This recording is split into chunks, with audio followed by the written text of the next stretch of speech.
Hi, Hi, love. how are you? I'm good, thanks. How are you? I'm good. I had a very interesting day today.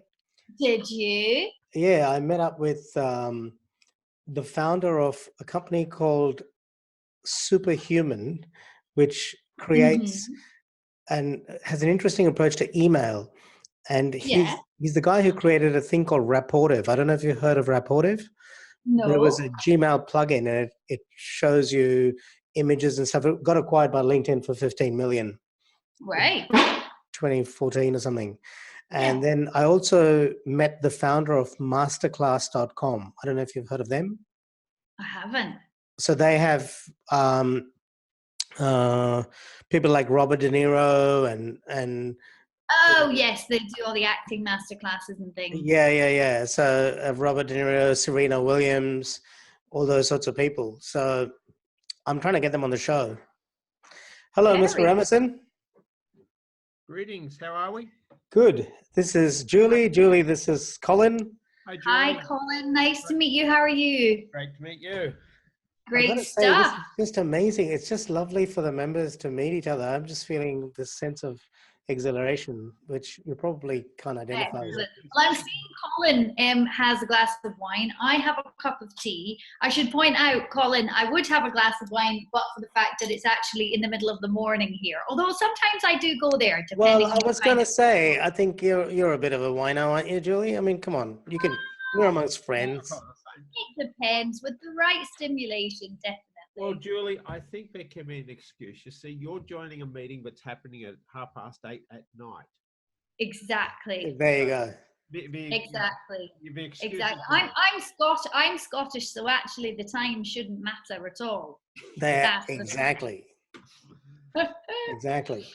Oh. So, I'm. This is already recording anyway, but I'm going to record again just in case on my Sure. screen flow. And if you want to record on your end, all the better. Yeah. Um, Can I ask a question? no, Can you see flickering on my screen from your? yes, yes, I can. Okay, interesting. Don't know why that would be.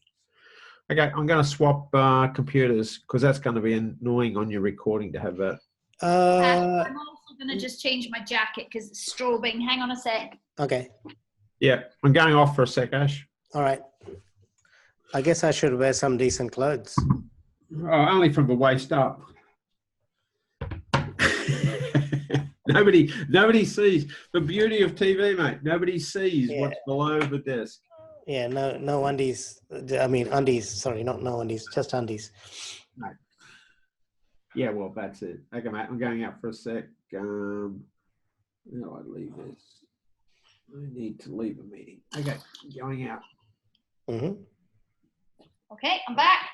Oh, look at you! You're looking like some friggin' what is it? A bikie or something? I know, sorry, that was like the nearest thing. And otherwise, I have to go upstairs, which will take time. So I Yeah, hope this is Stefan. fine. It's This not. is fine. This is all good. So, what I was thinking was the best way to do this would be to just um, do it like that case study format. So we just sort of talk about what we were planning to solve, the problem we were planning to solve, Yeah. and maybe I can just sort of ask you the questions, and then you talk about those two questions we kind of stumbled upon. Maybe we tell it like a bit of a story. Yeah. Um, so that's the how we did it, and then the end results. We don't have to keep it very long. Sure.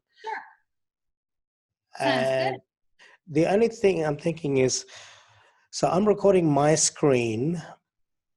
So should I, if I do it in the gallery view, I'm just trying to figure out how to make sure that I can capture uh, your screen recording. Like if I, let me try and explain what I'm saying. Yeah. If I want to, Colin's back. If I want to record your screen, if you're screen sharing, then I got Yeah. to make sure that it doesn't end up as one of three panels. I So think the easiest way to do it, in my experience, yeah. is one person only shares. So if Oh you yeah, you're yeah. So if you share the nurture sequence bit of paper or whatever you want to share, that's fine. And then I won't share anything because I've done that in the past and it does get a little bit messy. So But when I you, would, but yeah, when you have a call like we have now, yeah. where we have, my screen is with the guest, with multiple guests, right? So there's multiple images. So even if I share my screen, it's only going to appear on one part of the screen in the gallery view. Oh, Okay. hang on, that's Colin wanting to come back in again on another thing. Okay. No. You're on two computers, Colin. Yeah. He We've just got Colin, disappeared. double Colin. Oh, I know what the problem is. I just realised. There we go. Uncover the camera. That's a great idea. Okay. Null So- security thing. Keep a camera covered. Very good idea.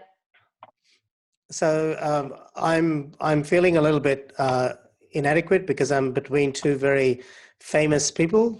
Julie's a news anchor, and Colin is the world runner-up of the Toastmaster Championships in 2014, 15, 2012 came third in the semi-finals, but 2012. not as famous as you, Ash. Ah, yeah, Yeah, right. that's very true, Colin. Very true. We need to get you that T-shirt, Ash. Yeah, all right. Yeah. That's how fabulous you are. Yeah. The one that what did it say? Always be kind. Always be kind. Yeah, I haven't got that one on today, but that's a favorite. All right. So I'm just trying to figure out how to make sure we can just capture the full screen. So if I go speaker view, okay. So that allows me to.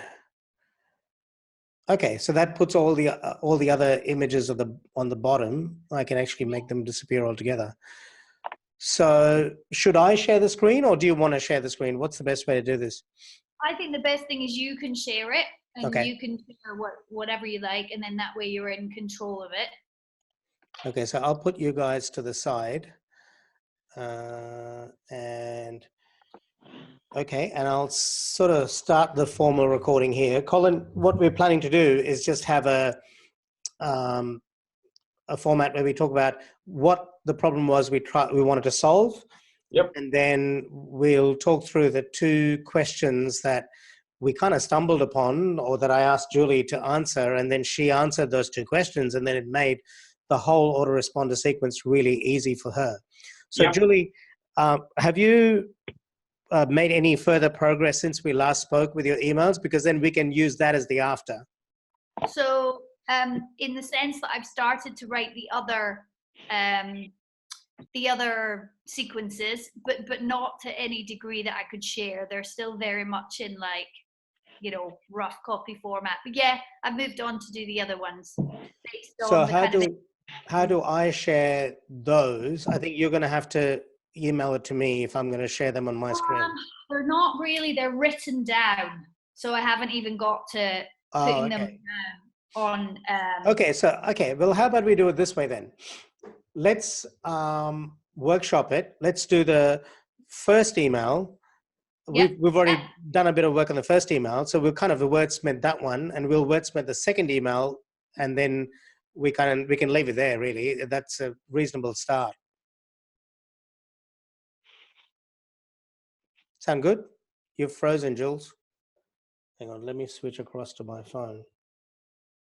Also in the sense that it might be helpful to talk about, putting clients or customers into buckets, and that initial step. Is it worth just mentioning that quickly without a lot of detail? Sure, but I just lost a bunch of what you said, so I'm going to switch across to my mobile phone. Hopefully my reception will be a bit better. Give me a sec. So I'll drop out and drop back in. If you guys need to reconnect, you might need to do that. Okay. Okay.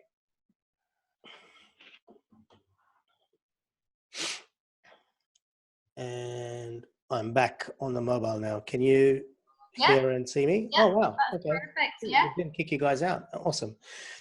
Okay, so we'll workshop it. And what was the other bit you said, Julie? What did you say we should? Something that, is it worth me giving a little bit of an intro, or are you asking me like what the hell is it that I do? What is it I'm trying to achieve with what I do? Oh, and yeah, how that would help. by being able to segment my customers essentially into buckets or into groups, and that was the initial thing that I had to do before I even got to how I was going to communicate with them, because they'd obviously each have an individual Of course. journey. That makes Yeah. perfect sense. Just give me 1 second. I'm just going to get a jacket because I'm fucking freezing, and I'll be right back. Sure. Have you got spare wine there, Colin, just in case? Oh, look, I can send you some. It's all Australian wine. That's good stuff. Lovely. Well, that sounds great. I like All right. a little bit of Aussie wine. Why not? So you're white or a red? I prefer to drink red than Sure. white. Yeah, so that would be my choice tipple. Probably a nice vodka and tonic. That's I'll go with that. a Yeah, nice yeah. thing. Yeah, With real lemon. With some real lemon in it. yeah, or maybe even some lime if I'm going crazy. Hey. So you do anchoring on TV. I do this. I have a very sort of portfolio life, in the sense that I'm a journalist and broadcaster by trade, run a film company, and we make lots of films for people. Yeah. Basically using kind of the storytelling capabilities from our commercial lives and doing that for private clients. And then the rest of the time I'm making, documentaries or reading the news or reporting. So yeah, it's a real mixed life in a beautiful way. It's good. It's good when you do what you love. My son, for some years, was a TV cameraman. He loved it. Oh, I bet. Yeah. And And you one of my. obviously do what you love, Colin. Sorry. You obviously do what you love. Oh, absolutely. And working at rebrand. I think I'm working at rebranding. Yes. It's strange. Most people will say don't have different brands. I'm deliberately having 3 different brands so that I can target 3 different customers. Yes. That makes sense. Yeah. Yeah. Personalizing everything. Yeah. Yeah, it means I can have specific. It's actually probably going to be 4 brands by the time I finish, but each one has a specific different target audience, and I don't want to mix. I don't want to mix the audiences together. Yeah. No, that makes complete sense. Yeah. Hey guys, I just noticed that my screen is flickering too, which really sucks. Is that something you're noticing? No, I don't notice it here, Ash. Oh, good. Okay. Well, Julie just said hi, Ash, which seems to imply that she's lost us or we've lost her. Julie, you still there? Yes, I'm still here. Yep. You froze for a bit. Oh, okay. Well, I don't know what. I'm on my mobile. That's the fastest upload speed I can get at the moment. Okay. Sure. It is Australia, Ash, so you're not going to get. Yeah. Okay. So, okay, I'll start the recording. Hang on. Let me just kill the ScreenFlow bit for a sec, and I'll start fresh because. Have you got Zoom? Should be recording as well, Ash. Zoom should be, but my ScreenFlow is my backup, and then if I do it from ScreenFlow, then I'll know where we started, and I'll just put that formal bit at the start. I'm sorry, started from there rather than have people listen to our, waffle in the beginning. Sure. So what are we going to call this? Our first webinar, our first Get Me to Done webinar. Yeah, sure. All right. Why not? Yep, done and dusted. Done and dusted. Yeah, get your nurture sequences done and dusted. Okay, and we'll keep this pretty informal. If people join, I suppose we'll just welcome them in. And your images are going to be on the bottom right hand side of my screen, so they'll still be recorded. I'm assuming you guys are cool with that. That's fine. Oh, I don't want anyone to know that I'm associated with you, Ash. All right. Traumatic issue. Okay, we're recording now.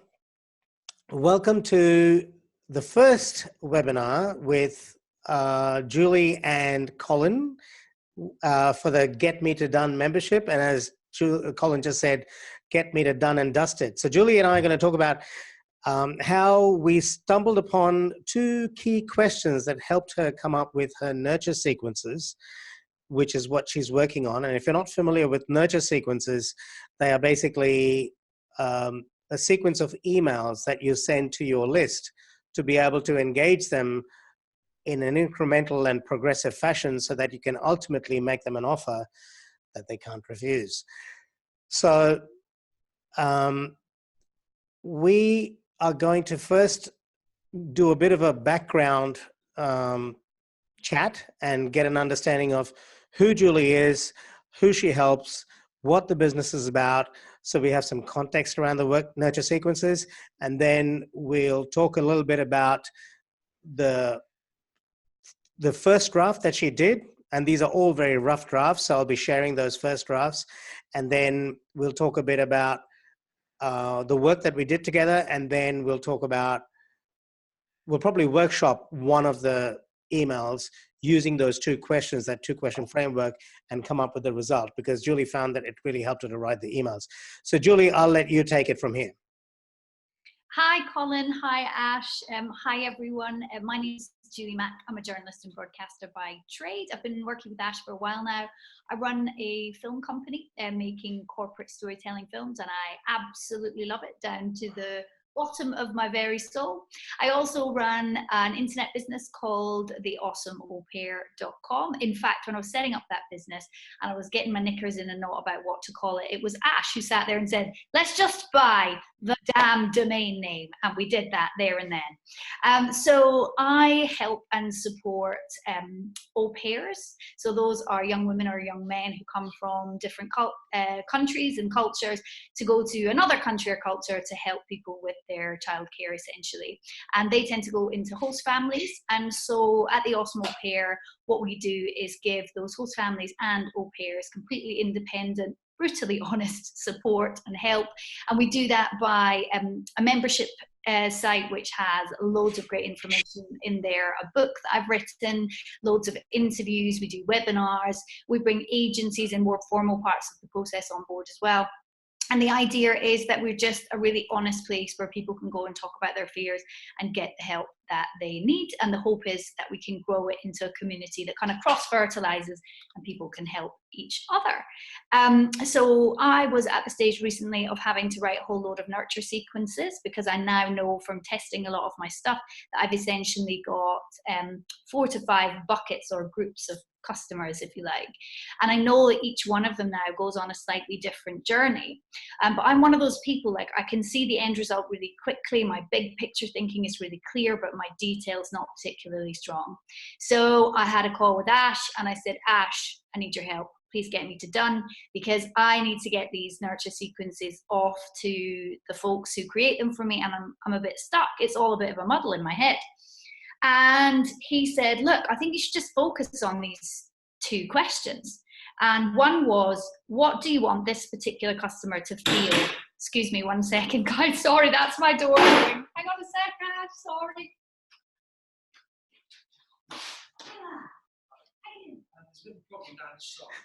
That's a very strong-minded daughter that is knocking on the door.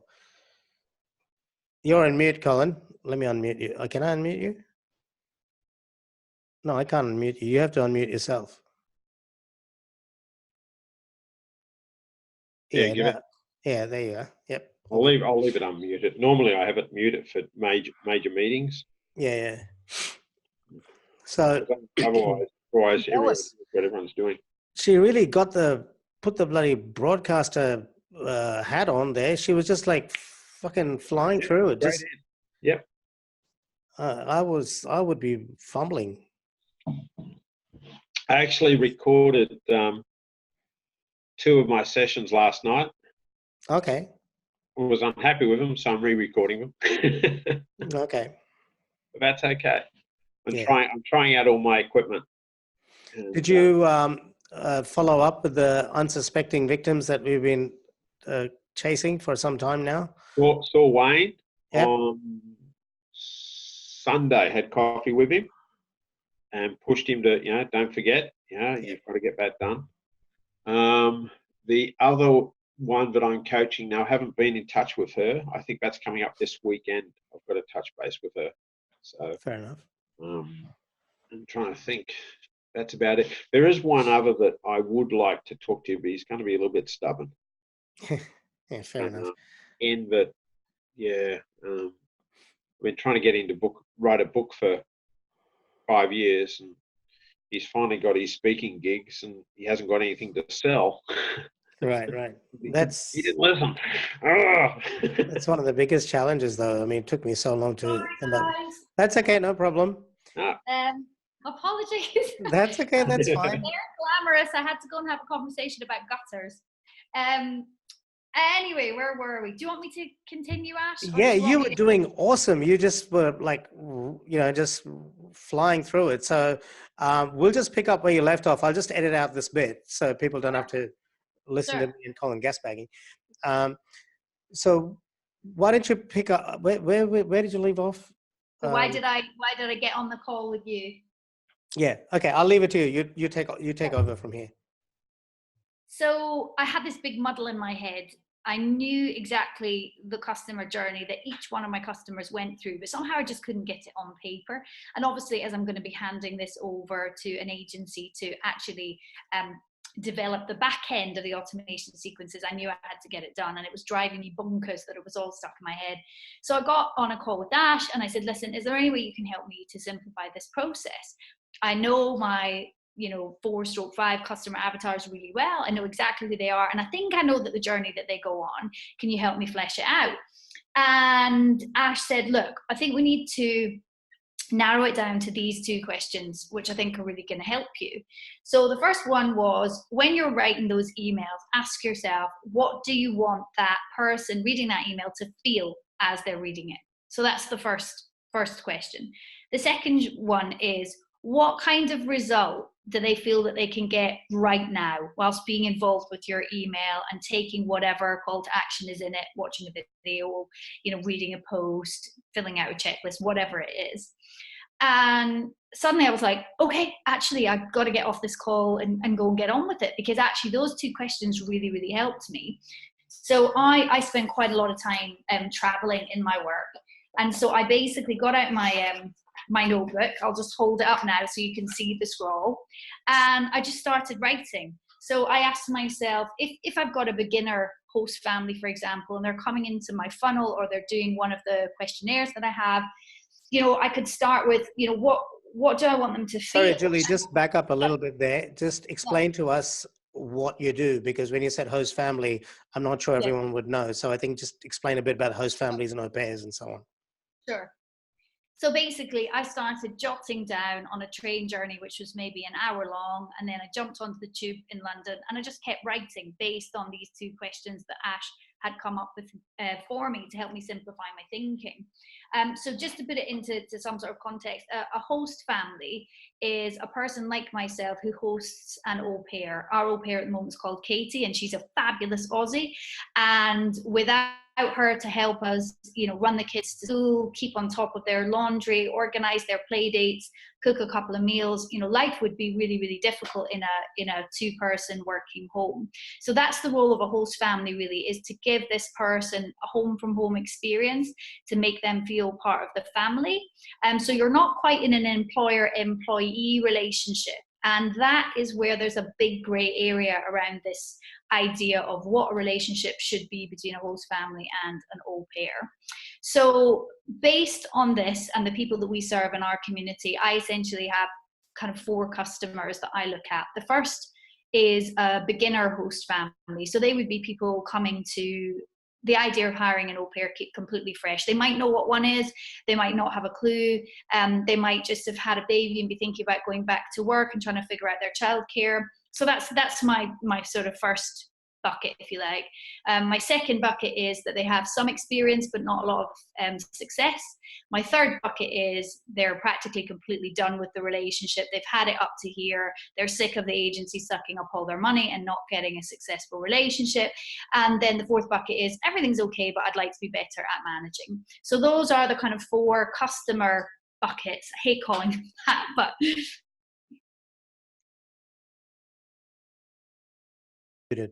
can you hear me now? I can. Yep. Yeah, something I just want to really bring out that is important is that you're very clear about your buckets, or what is called avatars. Or avatars is what they call it in the West.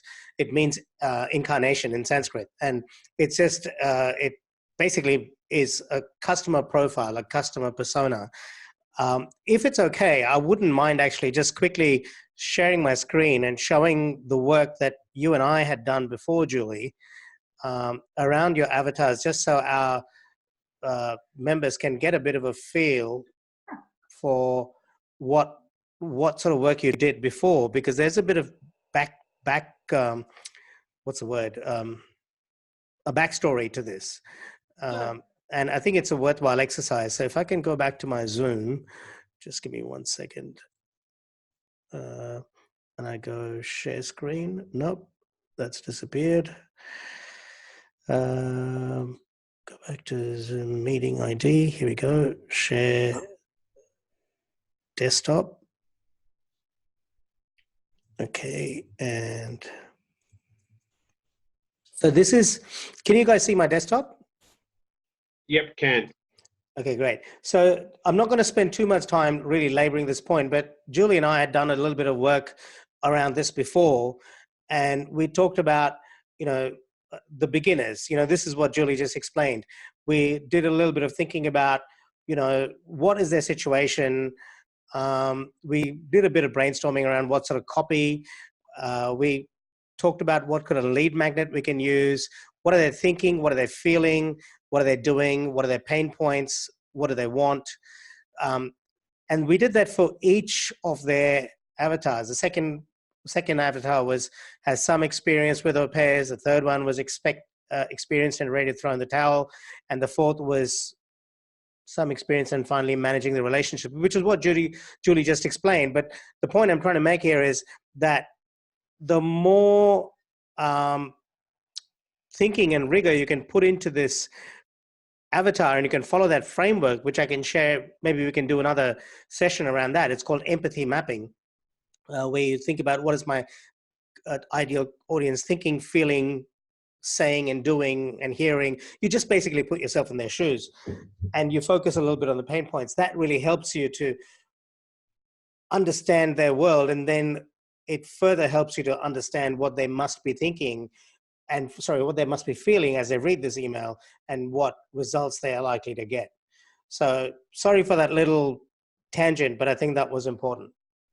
Back to you, Julie. I think you're completely right, Ash. There obviously has been quite a bit of work that's gone in the back end to map the customer journey. That always sounds cheesy, but that's what it is, isn't it? Yeah. And I guess what we're really doing here is we're not just mapping the direction that they take from your initial contact to whatever the goal is, but we're mapping their feelings. And as somebody who is a kind of really feeling person, and understanding the emotions that are tied to this particular situation of bringing somebody into your home, I think that's what really struck me about Ash's suggestion, was actually for me and my particular audience, feelings are really, really important. And they are for every audience, of course, but for mine particularly, this is a really emotional thing that people are trying to achieve. And so that idea of mapping feelings as well as direction of travel was super, super important for me.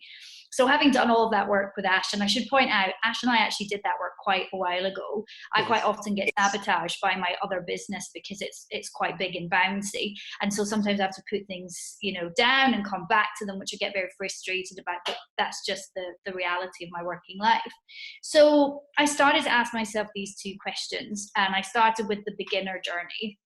And as I said, I just sat on the train. I like to scribble everything down first and then to word process it, because I feel like it helps me to process.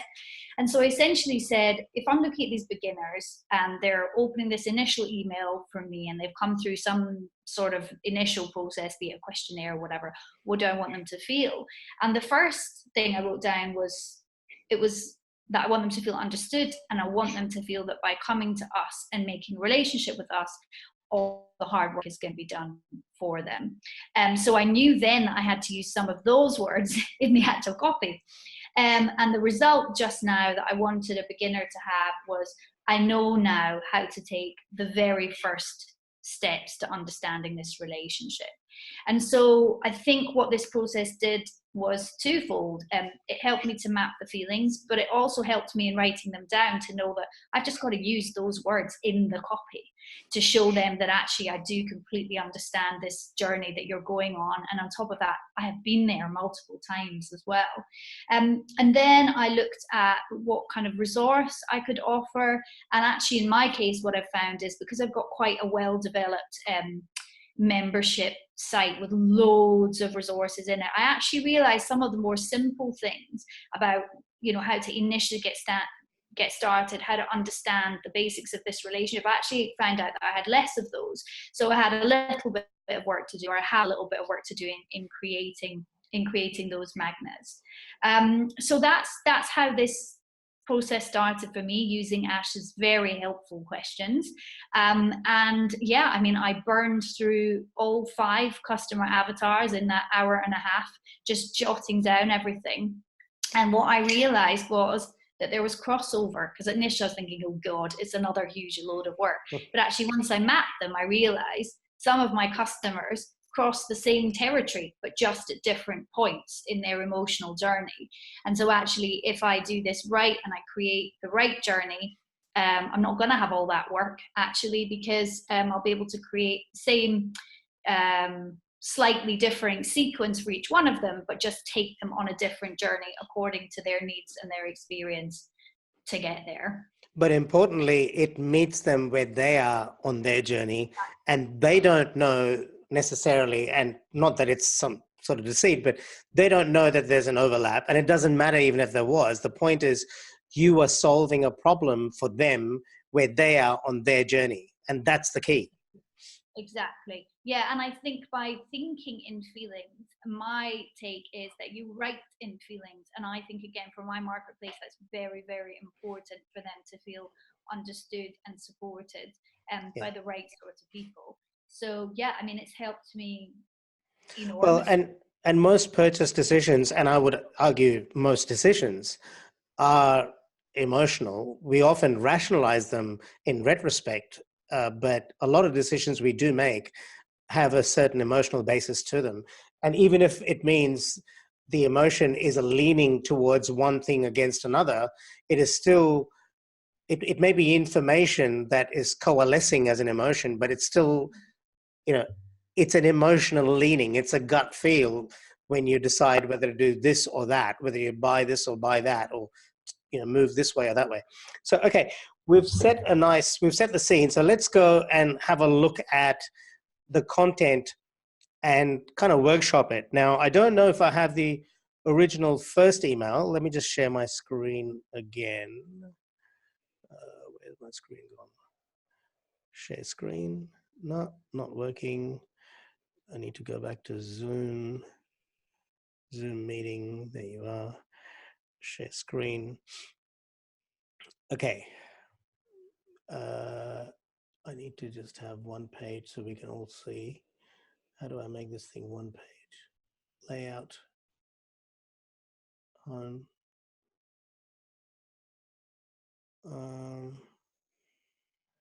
View. Just adjust the size, view size, Ash. Page. There we go. Okay, so this is an email that was we kind of wordsmithed this one. So it's kind of finished. Actually, I realized, did I do it for all of them, Jules? I think you did, yeah. Or so initially, the first 3 initially anyway, yeah. Okay, so okay, so let's just look at this first email. So the first email was, here's where Julie's put the questions down here. I don't know why I can't highlight this. Where's the, I go home. Oh, because it's, okay, yeah, now we're good now.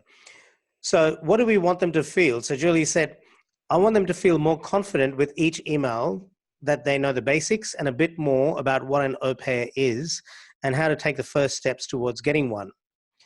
And the result Julie wanted to deliver right now, as they read it, is I know, or the person reading will say, I know what an au pair is, and I know where to go for the right information and for support in terms of next steps.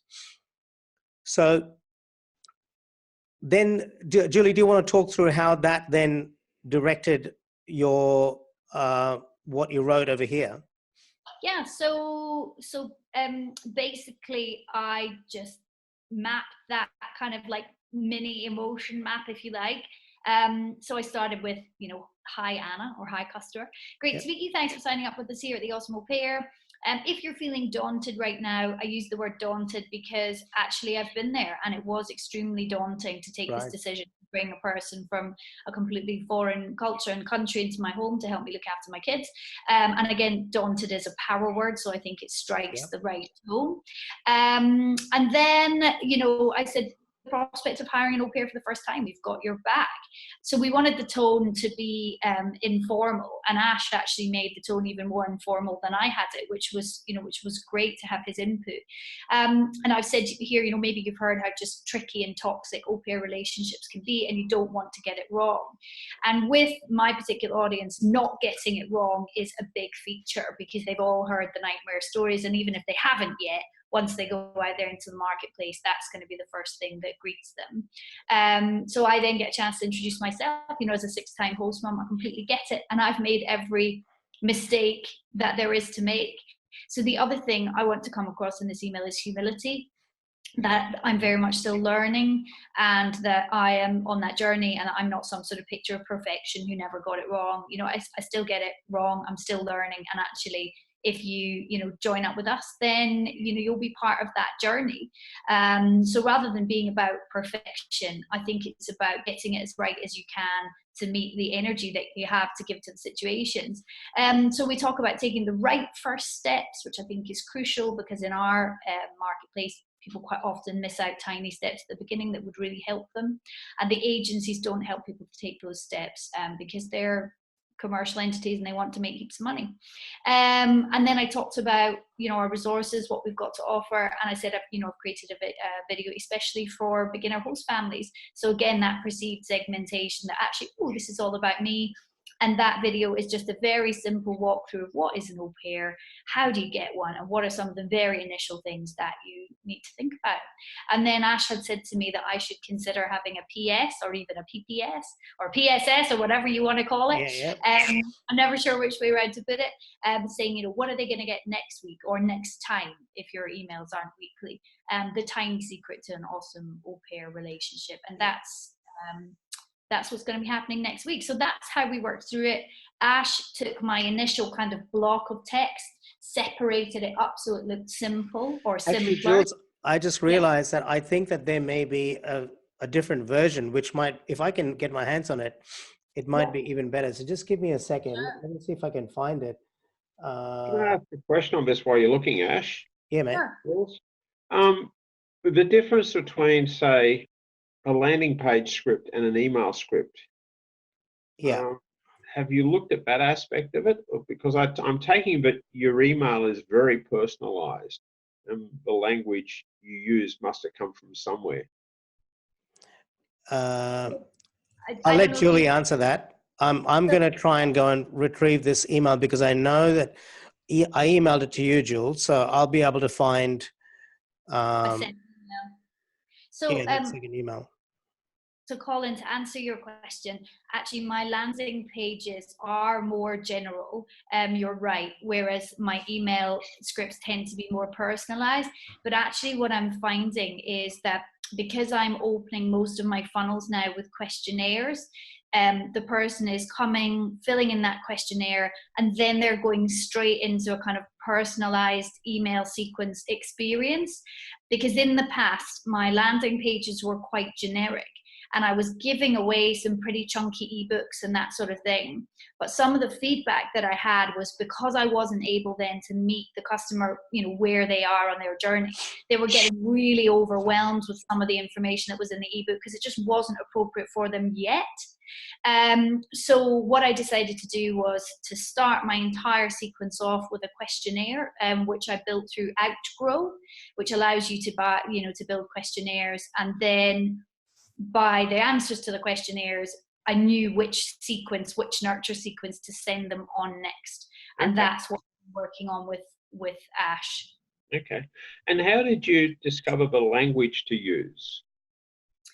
So I think basically over time, I think my background as a journalist probably helps. I knew that empathetic language and storytelling always work really, really well.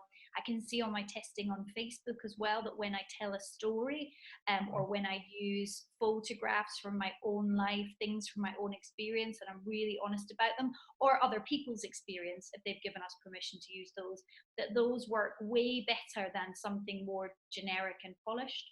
Yeah. Also, the agencies which are in the marketplace I operate in and the online sites where people quite often find au pairs, their language is much more businessy and corporate. It's a lot less honest because, again, they're trying to sell people au pairs. Yeah. So I think I had to differentiate myself in that way as well. But Ash and I did a course a few years ago with a very famous blogger, a chap called John Morrow. And when we were doing that course, we learned all about basically writing with empathy, opening with questions, always checking back in what you're writing that the person has a chance to kind of react. You know, so if you open with a question, they're thinking to yourself, oh, what's the answer to that? So you're almost putting on paper what would be a conversation if it was actually happening, if that makes any sense. Yeah. And Yeah. so through learning those lessons, being able to write these emails came much more easily. But I would say the other thing too was doing the initial sequencing with Ash and thinking in feelings. So, you know, I wrote down things like, what's this person feeling right now? And I thought back to when I was at that stage. And then we just took those feelings, those very raw feelings, and put them in the copy. Okay. So that's probably a very long-winded answer, but over time, I think I've just started to feel and understand what works for my customer. But I think, Colin, to embellish what Julie is saying, I think in addition to the Amazon technique, which we'll talk about another time, where you basically look on Amazon reviews and you try and get languaging from there, I think the act of writing things down, and if you can handwrite, all the better, but writing things down about what you imagine your customer is feeling at this point in their lives, and you can do this empathy mapping before they consume your product, while they're consuming your product, after they consume your product, at all sorts of different points in their life. And if you do that, the process of doing it actually, to some degree, helps you to come up with that raw languaging. By the way, John Morrow got in touch with me last week. I'll have to tell you about it later, but it's interesting. He wants to help me with my SEO. Okay, so I did find the email, so I'm going to just share my screen with you. Now, for some reason, Jules, I can't find I didn't find the updated version of the first email, which, by the way, I had broken up into paragraphs. I don't know where that's gone, but it's in the video. And then I put in the middle name there, Jules, I've got your back, Mac. Just, That's you right. know. I'm just going to have a look for mine on here. Yeah, you go ahead. But the second email I do have here that is more broken up, and I think I saved that for some reason. Okay. But in this email, what I want to clearly point out is, can you see how we've spaced out the paragraphs? We try and make the general rule is you don't have more than 2 or 3 lines a paragraph, and maybe 1 or 2 sentences.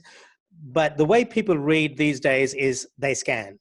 And so if I'm scanning this content, if I see bullets, that kind of forces me to slow down a bit, and it subliminally tells me that there is concrete content here. There is something there is a system of some sort. There is some kind of a process. There's some kind of a structure or a methodology that is being conveyed to me.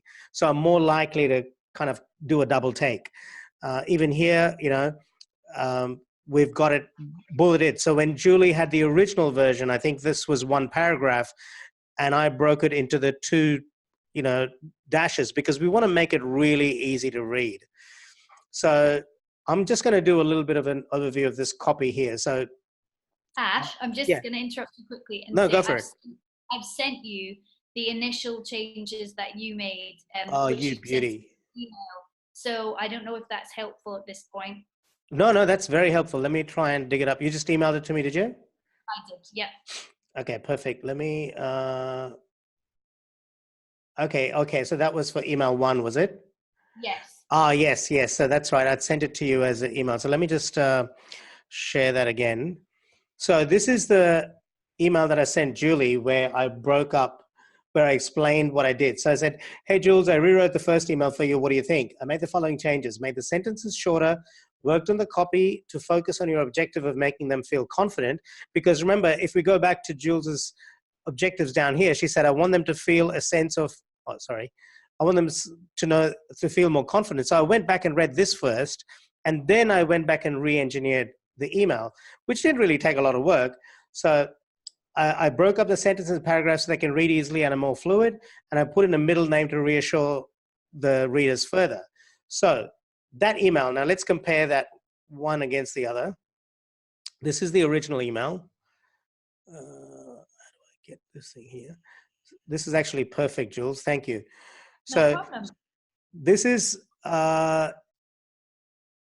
let's align them together. So hi, Anna. So can you see, this is the email before and this is the email after. And the words are, the sentences are a little bit nicely broken up. So, hi, Anna, great to meet you. Thanks for signing up. That stays the same. But here, where Julie had, if you're feeling daunted right now, the prospect of hiring an au pair, we've got your back. I changed that to a question because people naturally tend to engage with questions more than they do with statements. We're just programmed for that from childhood. So are you feeling daunted at the prospect of hiring an au pair for the first time? Don't worry, we've got your back. Then the next sentence, so then I broke that one up into another paragraph. So, maybe you've heard just how tricky and toxic the au pair relationships can be, etc. So I put that into one line, one paragraph. As a 6-time host mom, I put that as a separate paragraph, mainly because I wanted people to notice that. And basically, when we read, each time we move to a new paragraph, there is something in our brain that kind of tells us to pay attention to those first few words. So I'm trying to capture the real estate as effectively as possible. And then here, I want you to know you're in good hands. I'll take care of you. This is demonstrating, it's an emotional thing, right? It's something our mum said to us when we were kids. I'll take care of you. I've got your back. By saving you the painful lessons. So this is, pain minimization. That's people want to know that people will pay for shortcuts. They'll pay for solutions. They'll pay for pain minimization. It's just how we're hardwired. That's how we evolved. We'll try and minimize pain more than we will try and maximize opportunity, most of us. Entrepreneurs are a bit different, but I'll take care of you by saving you the painful lessons my mistakes have taught me and fast track you to a stress-free relationship with your ideal au pair. So these words to me are power words. Fast track, by the way, is probably hyphenated. Now, I broke that up with how will I do this? Because if you look at the first set of copy, we've said here, I want you to take the first right steps. By this stage, a person may kind of be like, yeah, I'm getting a bit tired. You're giving me a lot of information. But if I break it up with a question, how will I do this? Now you're getting, how will you do this? I've had to stop and think. I'll do this by helping you get it right the first time round. So this is where I think, Julie, you were saying here, I want them to get the right information. This is the result you wanted them to feel. So I changed the copy here to say, I'll do this by helping you get it right the first time around. I'll help you hire and manage your very own home superhero. This means less stress for you and more time to do the stuff that matters. I might even, if I was to redo that, maybe make that a separate line and maybe make it italicized or something. Every single one of our powerful, brutally honest resources has been created by host families for host families. So this is making them realize that, hey, you know what? We are salt of the earth people. We're not talking through our hats here. We are host families. This is coming from the trenches. This is not just waffle. So pull up a chair, grab a cuppa, let us get you started on your mission to find the best goddamn au pair. I just took that copy from here. And So all the sweary words were mine. yeah, but that's part of Julie's brand. So I wanted to retain that. I wanted to keep that intact because that's your voice, and I don't want to change that. Yeah, it sounds so natural. It sounds like I'm just Yeah. talking rather than writing an email. And more importantly, when they do eventually deal with Julie, and when they do eventually watch Julie's videos, that's the same person they're going to get. So I don't want to play with that. I just want to play with the magic words and the like the power words and the empathetic words, where we are delivering these two things. This is what I want to deliver from the content from the emails, and I want to make it easily consumable. And then we signed off here, Jules, I've got your back, Mac. And I just thought, that rhymed, so that was quite funny. And then the second email was, I've got, what is it? The second email is, I've got your quiz on track, Mac, and so on, because she was going to talk about a quiz in the second email. So that was just a little bit of play on words. And then P.S. the next week, the little known secret. So Jules had the Tiny secret, and I thought Tiny was cute, but little known brings a little bit more intrigue into it. And little known secret to also about a relationship, and that creates a more effective open loop. So the next week they're going to be like, okay, I want to know what the secret is, so I'm going to hang out for that next email, and that's going to increase open rates and hopefully click-through rates. So that was a bit of a breakdown. Sorry, go ahead. When I hear you talk about it, Ash, I mean, as a journalist, essentially what you've just described is what we do in our job every single day. Whether Right. I'm making film, I'm writing a film script today and yesterday for a film I'm making in a couple of weeks, and I always start a piece of paper with a goddamn headline. And everything that I do comes back to that headline. And so I suppose you might think, oh, I'd have got there quicker on all of this stuff. Sometimes I feel like I have, and it's been a very natural thing to write stuff, and other times I've definitely needed to reach out and Sometimes it's just a sounding board, Jules. It's just, we all have the answers, but just having someone to bounce it against is what helps. Yeah. And I think also to have somebody to help you with that structure, structure is not my forte. So again, to have that and to be able to write those emails as you put it, Ash, and then just keep going back and checking, does each one of those lines speak to the goal of the email? Spot if it on. doesn't, we can get rid of it. Kick it out. We That's it. put it in the bin, but if it does, fantastic, it stays. And I think it also helps you to focus on each thing that you write being really, really, really strong and worthwhile of that person's time and energy. Yeah. There should be no superfluous words. Sorry, go ahead, Colin. Yeah, I was going to say, it's also the ease of reading. Like, you've used the basic journos, the newspaper type approach, single sentence, single power, type approach, which, makes it so much easier to read, rather than trying to see a whole heap of text and then figure out what are the keywords. Everything gets lost.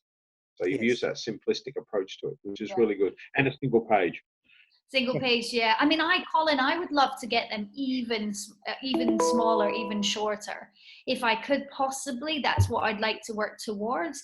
But I guess where I'm at right now with my customer base is that I feel like I know some of them, but there's a lot I don't know. There's many unknown unknowns. Yeah. And so to start with, I feel like, okay, I'm going to start there. And then I guess I'll be able to track, what was the reaction to this, or does shorter work? And one of the things very interesting to me in my life making films is that where you think a shorter film might work better, actually a longer one works better. And on Facebook, in my adverts, I find that actually a longer bit of text with some real life anecdotes and photos works better than a little snippy corporate type thing.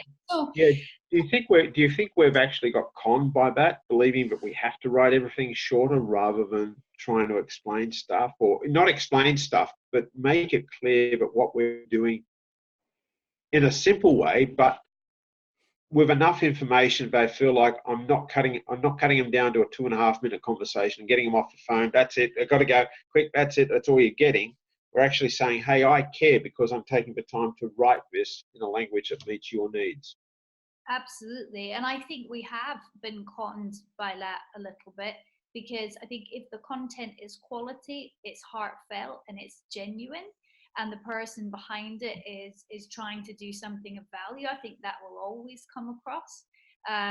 So yeah, I do think we've been conned a little bit. I think it also depends on the delivery channel. So, if you're using Twitter, obviously there's a limit in the number of characters. on Facebook, depending on the type of advert. So what I've discovered is if I'm advertising using quizzes, I don't need a lot of copy. But if I'm not offering a quiz, then I need a storytelling copy. And that's just what I've found out, Well, Facebook so is far. also changing a lot, Julie. So I recently attended a conference where a person called Molly Pittman, who's one of the leading minds in Facebook at the moment, spoke at that conference. And she just recently has been on the podcast too.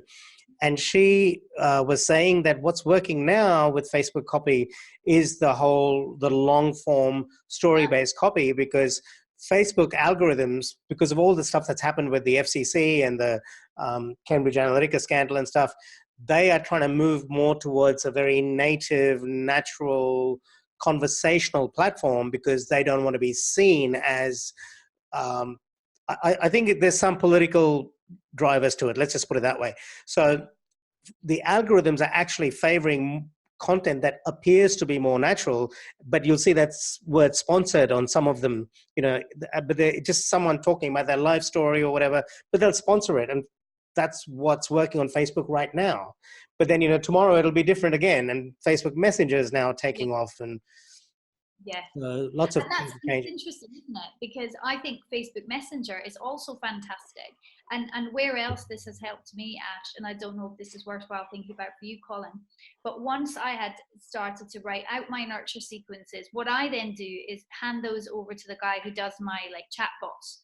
And he basically takes them and minimizes that sequence and those series of feelings for the chatbot, so that it then just becomes that sequence, but in shorthand. And because I'm now able to give him this, he's like, yep, got it. And when I usually see what he's done, I go, oh yeah, actually you've taken that process, but you've miniaturized it further. So isn't it interesting to think that maybe right now, as you point out, Ash, the way in on Facebook is long form storytelling with a lot of personal anecdotes and, a realness about it. But actually in the back end, if you're using Messenger or bots, it's about being short and sweet, but not losing that emotion and kind of conversationalness, if you like.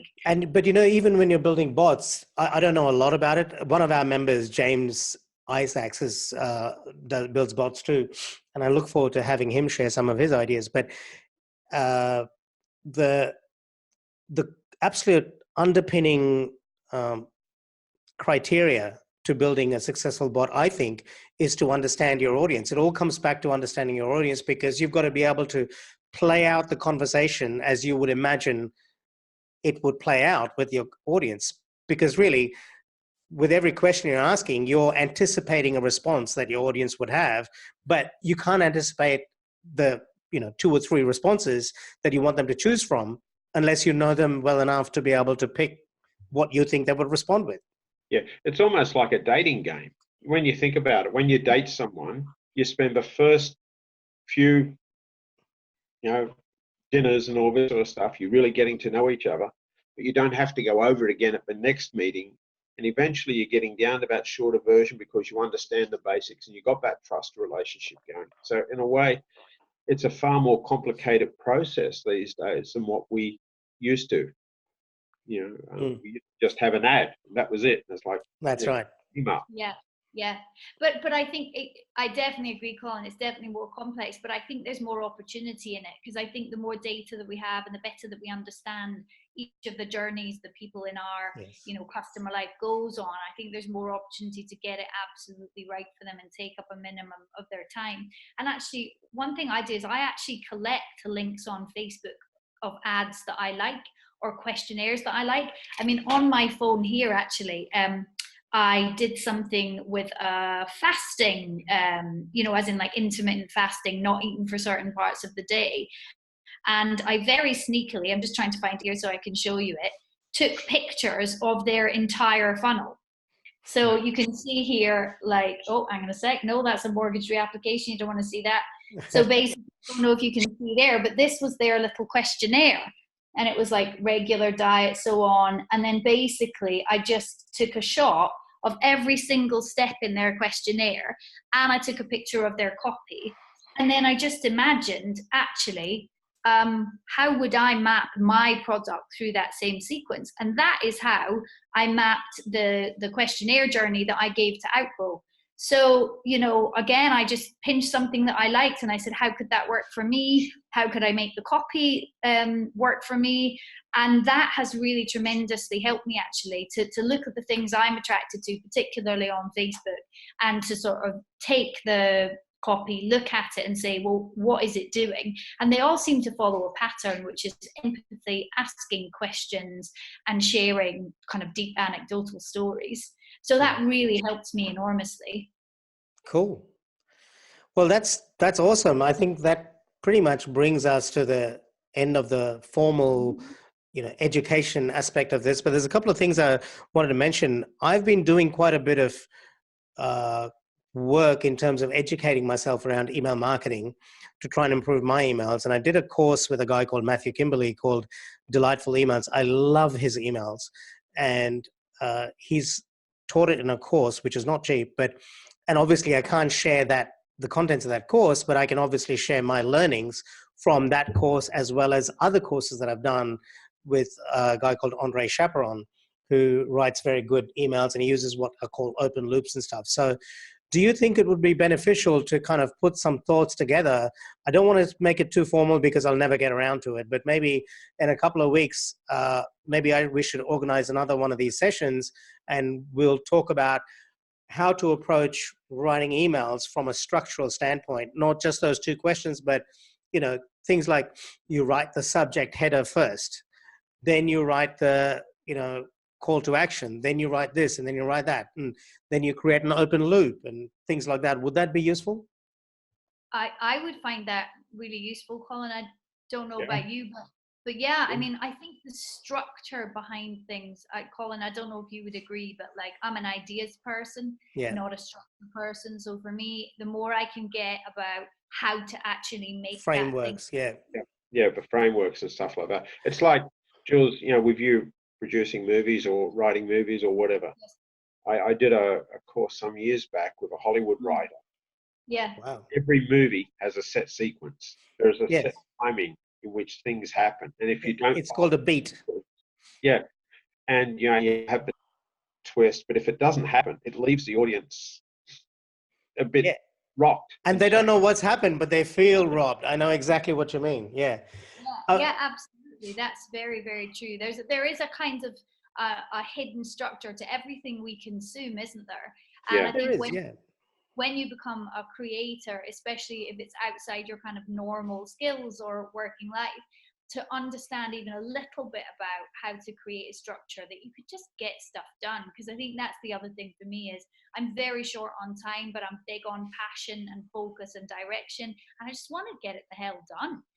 I'm not bothered about it being perfect, but I would like to get it out the gate, Yeah. The other thing that working with Ash that I found is it's getting myself out of my own language. Like, as you can see, I'm only 37. I've had a heart. What happens when you have 4 kids? But the whole thing is my language is different to your language, is different to Ash's language. And he actually forced me to look at it from the language of the consumer rather than the language I'm used to using. And that's a real, I think for a lot of people, a real struggle. Having that framework you've got there, like I can see how it would actually force you to think beyond yourself. Yeah. Yeah. Absolutely. Yeah, I agree. And I think it works as well, because I could imagine that one of the barriers that might come up in this conversation, Ash, Colin, I could be wrong, is people say, oh yeah, but I don't know that much about my customer right now. I don't know that much. And I suppose because I had written a book and been through the experience myself, and I was kind of like knee deep in it, if you like, it wasn't hard for me to imagine those journeys. But something that I do when I'm researching things, I make a lot of films in healthcare, and you can imagine probably that a lot of the information I get given is very clinical. And so I read and absorb that information, and then I try to make it into a summary into my head, that I can actually understand. And then I go to the patient groups and I ask for permission to just be a passenger. And I look at their experiences and I look at their language. And so when I then go to interview some of those people in that same situation, I try to make them feel held and understood. And they quite often say, my God, those interviews are amazing. But actually it's just kind of basic research and empathy that's at work there. And I think it's a bit like reading an article on something, if you can get any intel on your marketplace, and then reading below the line, reading the comments. And I keep a little file of just pinching comments, things that people have said, so that I can use them. And yeah, so I think if someone was to say to me, oh, but you can only do this if you know your audience really well, I'd say, well, actually, I think there's a lot of places where you can find out about your audience. Yep. You can pinch their language. I think you called it Amazoning it, didn't you, Ash? And then you kind of just have to imagine, and then they'll tell you if you haven't got it right. I mean, so I've put out a couple of adverts on Facebook for the Awesome Au Pair, and because of obviously the Facebook algorithm and how it goes hunting for your potential customer, sometimes it does not find the right people. And I'll get comments like, oh my God, these are white lady problems, these really rich white women who just want like slaves in their houses, And the first thing that I always say is like, I totally get it. If I met me on Facebook, I'd think I was annoying too. And I'm sorry that we've interrupted your Sunday afternoon, but just in case you're wondering, actually, this is what an au pair does. And I hope you have the support that you deserve at home. Like, try to keep it light, try to keep it friendly, but it just goes to show you that sometimes that copy's not ending up in the right place. But what I also do is keep a record of all those conversations, so that then I can use them if I ever get like back chat from other people in Facebook or on kind of public, I'll say, oh yeah, you're not the only person who's complained today. Here's Jessie from Newcastle. She thinks I'm a pain in the ass. Let me share it with you. And I found that to be really useful. Just that super basic level of research has helped me enormously. Yeah, I would also say that if people say, I don't know my audience, and I would say, well, bloody well find out, because you can't build a business on ignorance of your audience. It's just a cardinal sin. You just can't do it. You just can't do it. Agree, Ash. Yeah, absolutely. Absolutely. So Colin, question for me. What are your customers like? Okay. As I said, I'm going through rebranding, creating 3 to 4 brands. Each one is different. The Foundation Road, it focuses on corporate workshops. And I narrow it down to leader and leadership development. I do organizational development, but preferably just that leader and leadership development. So my target is HRs, professional development managers, it's senior CEOs and general managers and people like that who are concerned about their leadership team or their leaders as such. And there is a distinct difference between leadership and leader. Mm-hmm. The second brand is, in a sense, coaching, which is where I do individual coaching. And that can be either with a leader or with a speaker. And also I do the personal coaching as well. But my preference is in the leader coaching and the business development coaching, and also the speaker coaching. Third business is Colin Emerson Speaker, which is me as a speaker. So presenting at conferences, workshops, and things like this. And the fourth brand is Mastering the Power. And these are public workshops that are targeted to budding entrepreneurs or writers or people who want to connect online and create a business or everything like that. So I've got some connections. Again, it's a sequencing thing. For instance, to be a free 1-dayer, followed by a paid 2 to 3-dayer, followed by a group coaching, followed by a coaching. So it goes through a sequence. And with each of my coaches, they then go off on their own. And, for instance, I've spoken to Ash about him being a coach in regards to doing blogs and things like this. So it's getting specialist people in, but it's really running those workshops that you don't know people are going to come along to.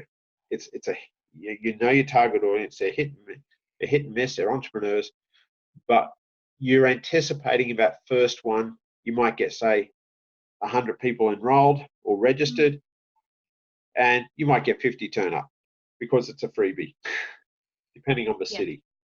So they're mainly my 4 audiences with my different products. How interesting, Colin. You've got a lot of skills to share with the world. I think that's wonderful. Thank you. It's a lot of time under the water under the bridge, they say. Yeah, no, but I mean, isn't that lovely though? I think I was just saying to my au pair this morning, who's 20, you know, and she's going on to the next stage of her life, and she sometimes says to me, but how do you know the answers to this stuff? And I was like, because I've been on the planet for double the time that you have, you know, and I mean, I turn to lots of people every single day to help me, because a lot of the time, you know, I don't have a clue what I'm doing. Most of the time I would say I don't. And I find I'm almost like, it's like osmosis. You're a sponge. I have coaches. I go to talk to people, like, for instance, I know now I could talk to you about, let's say, press releases, media releases, and things like this. I use Ash for regards to podcasts and things like this, and wording around my structures. I've got someone who's a business coach. I've got someone, you know, I've got other coaches as well. And each of them are specialists in what they do. And I read lots of books. I listen to lots of videos and tapes and whatever, because I don't know the answers and I want to find the answers. And the easiest way is to use OPE, other people's experiences. I completely agree with that, Colin. And I think the thing is, the more open you are to other people's experiences, the more that I find, you know, there's always a hookup, isn't there? You think, oh, actually that person could help me with this. And then that becomes a new way of thinking or a new way of solving something. And I think it's very gratifying. It is. And you're challenged to think differently. You're challenged to get outside of your own box. Like, we're all comfortable in our own warm, fuzzy slippers. And we're comfortable doing it the way that we want to do it. And when somebody comes along and smacks you across the back of the head and goes, no, listen to me, I really think this would work for you. And then you trial it and you work, you go, why did I not think about this earlier? You probably knew about it, but you don't want to trial it because there's fear. But, you know, Colin, most of the people in this membership, and I'm starting to realize most of the people in the entrepreneurial space actually like being smacked in the back of the head. Yeah. You know, I think we just get bored shitless in mediocrity, and we kind of seek this stuff out. That's why we are doing this shit.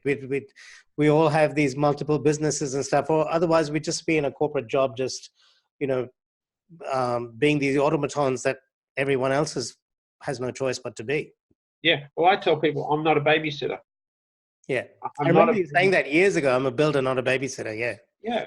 It's and I think there's those different types of leaders. There's those leaders who go in and they create things, and then they hand it over to somebody else to look after. They're the babysitters. Yeah. Now, And you need them both. You need them both. Absolutely. Look at Steve Jobs and Tim Cook. Yeah, he was a Wozniak, wasn't it? His manager. Oh, was. Oh, well, Tim was not his manager. Was an engineer, but was pushed the boundaries from an engineering standpoint. But I wouldn't describe him as a babysitter. I would say Tim Cook is more of a babysitter. Yeah, but he needed somebody to actually run the business. Oh, no question. Yeah, he didn't have a business bone in his body. He couldn't feed himself. I think I would divide it into creators and implementers. You know, and I was chatting to a friend of mine the other day who's, you know, she's in her early 40s. She's a very successful COO. She's a no bullshit Irish lady, and I could not love her more.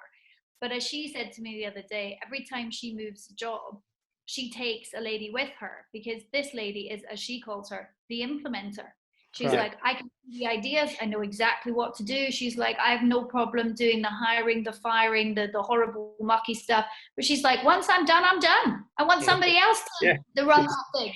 Yeah. You know, I completely love her honesty. And actually there is a little bit of me that's like that too. Although I've had to learn, obviously, running a business as a kind of solo founder, that I'd love to be able to not babysit it anymore, or not run it, but I've had to learn, and that's actually been really valuable. So I think you're right, Ash. You definitely need all of those skills, don't you? Yeah.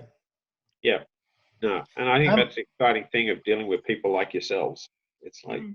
you have that like-mindedness. I'm just feeling a sense of exhilaration. I just feel this is wonderful that, we're sitting here chatting, and I never thought two of the people that are really closest to me would be talking to each other. So I'm thrilled. And I think this is wonderful what we're building here. So maybe we'll do Yeah. more of these. This was just something that was quite intimidating to me before, but now I don't feel as intimidated. I feel like we should do this more often. Well, Ash, I was thinking maybe what you could do, because I mean, I think Colin and I agree that this is really useful for us Yeah. with the bit we're at. But maybe you could just put out a thing to the group and say, actually, what are you most struggling with right now? And then you Yeah, could put yeah, exactly. something around That's the plan. that. Yeah.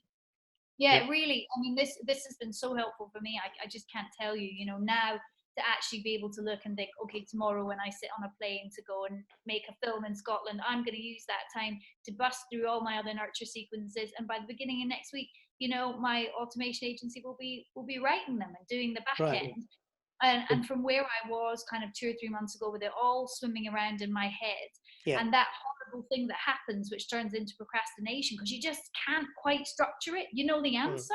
How Yeah. do you get the structure? So those two little questions that you gave me, I mean, they just drove a giant big hole through that procrastination, and That's here we wonderful. are. So I hope it has the same effect for other people. Okay, so let's do that then. I'll put another message in the Facebook group, and I'm sure you guys will back me up that you found this useful. So that will hopefully generate a bit more interest from the others, and they'll want to join. I'm sure a lot of people are going to watch the recording anyway.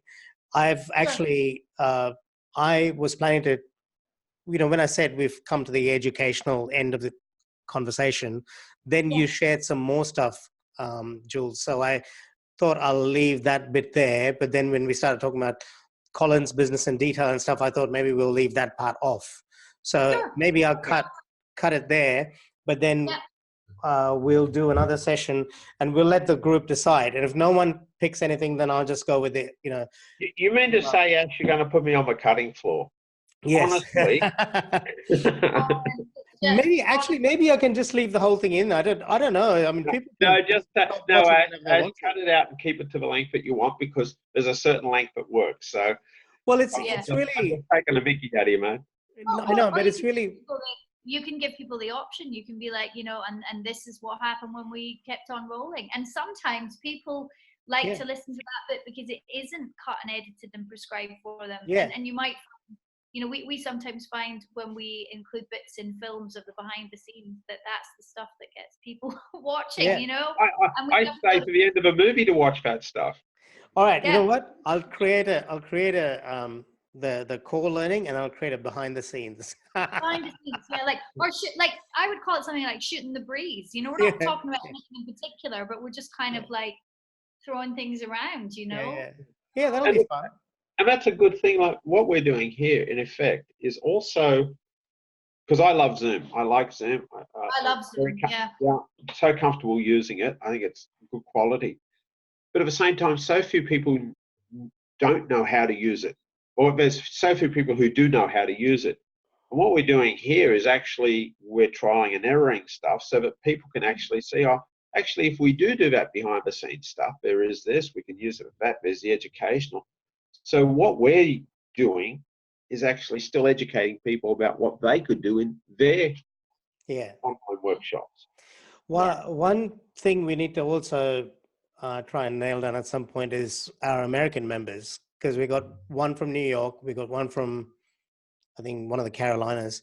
I'm not sure where James is, but we have to cater for them, and timing can be a bit of a challenge because while this works for Australia and the UK, it's 6:30 a.m. in New York, and goodness knows what time in other parts. So we might have to just kind of try, alternating times to try and accommodate all the continents. Yeah, I think you're right, Ash. On that note, chaps, I'm gonna have to bust off because I have a film script that needs finishing, and I wish I had somebody else I could hand it off to, but unfortunately, no. Just me. Colin, it's been so nice to talk to you. And if there's anything that you think I can reflect on that will help you, then please just send me an email, send me a message in the group, whatever. Certainly do, Julie. And when are you coming down to Australia to write the next Crocodile Dundee 5? Wow. Actually, one of my really good friends is getting married next year in Oz, Really? and my current au pair Katie is returning home and is having a big party for her mum's birthday next year. So I'm kind of thinking, and my husband works for an Australian headquartered company.